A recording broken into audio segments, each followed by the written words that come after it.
Last night's episode of The View witnessed something nobody expected.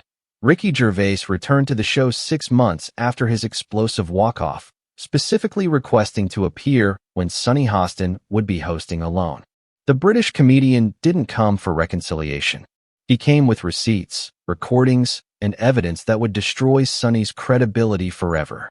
But what triggered his return would reveal that Sunny had been spreading lies about him that crossed every legal and ethical boundary.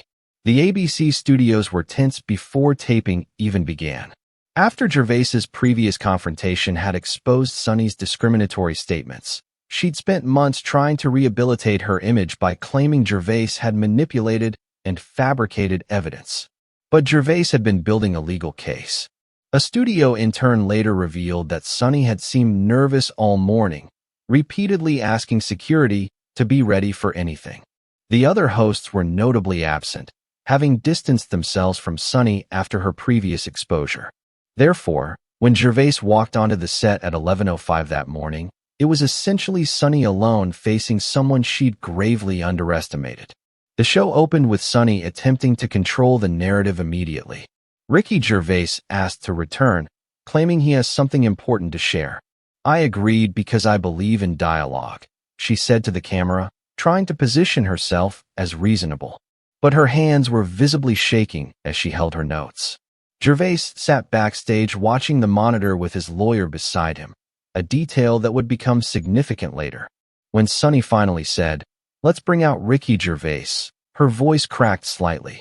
He walked out carrying a briefcase, dressed formally instead of his usual casual style, greeting the sparse audience warmly while barely acknowledging Sunny. "Ricky, you asked to return. What do you want to say?" Sunny asked, trying to maintain authority. Gervais smiled calmly. "I'm here because you've been telling people I doctored evidence. That's defamation. So I brought the originals. Should we review them together?" he said. "I never said you doctored anything." Sunny protested immediately. "Really? Then what's this?" Gervais asked, pulling out his phone and playing a recording of Sunny at a speaking event saying exactly that. Therefore, the confrontation began with Sunny caught in a lie within 30 seconds. Her face went pale, but Gervais was methodical in his destruction. "You said my evidence was fabricated. Here are the original recordings of your discriminatory statements. Should I play them for your audience?" he asked, pulling out a tablet. "Those were illegally obtained," Sunny claimed desperately. "They're from your public appearances, podcasts, radio shows, university speeches. All public record. Your lawyer knows this because my lawyer sent her copies," Gervais replied. He turned to the audience. "She knows everything I have is real. She's been lying to you about me to save herself. But today, we end this," he said. The audience seemed confused but intrigued. Several were recording on their phones despite studio policy. Gervais opened his briefcase, revealing organized folders of documents. Folder 1, your comments about Asian students. Folder 2, your statements about poor whites. Folder 3, your refusal to represent certain minorities. "Should I continue?" he asked. "This is harassment," Sunny said weakly. "No, this is accountability. You tried to destroy my reputation with lies. Now I'm defending myself with truth." "There's a difference," Gervais replied. He pulled out a document. "This is a sworn affidavit from your former law partner confirming you refused cases based on client race. Would you like to read it yourself?" he asked. Sunny couldn't even look at the paper.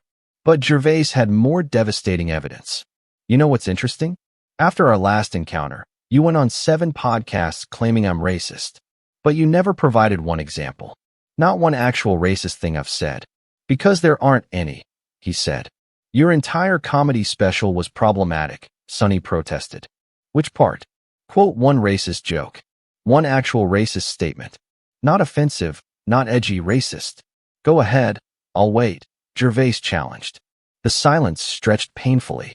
Sunny shuffled through her notes, but couldn't find anything. The distinction between offensive comedy and actual racism was being illustrated perfectly. "Can't find any? That's because there aren't any. But should I play your recording saying blacks who don't vote Democrat are race traitors?" "That's actual racism," Gervais said. "I never said that," Sunny denied. Gervais played the audio immediately. Sonny's voice filled the studio saying exactly those words.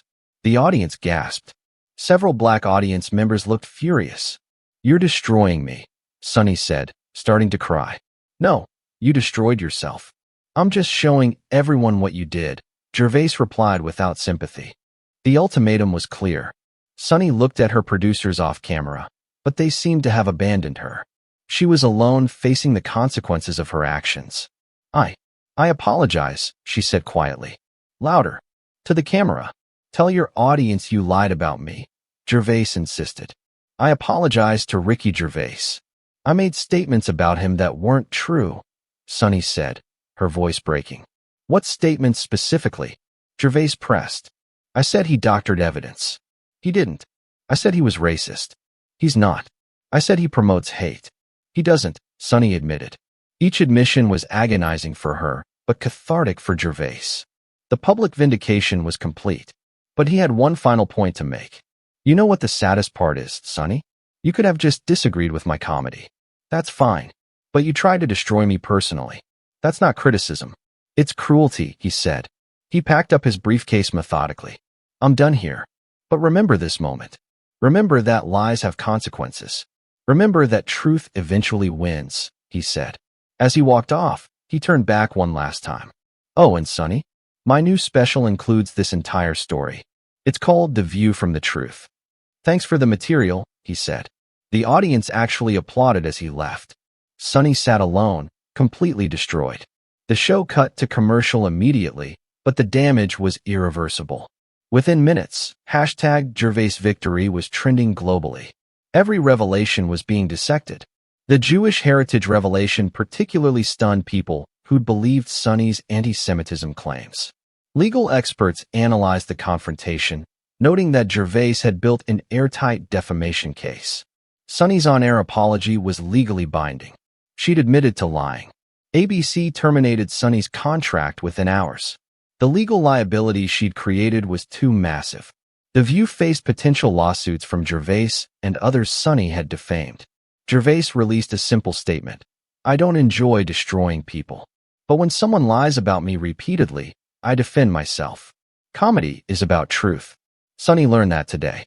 The special he mentioned became Netflix's most-watched comedy special ever. The story of his confrontation with Sonny became legendary in comedy circles. Universities began teaching the incident as the Gervais defense, how to systematically dismantle defamation with evidence.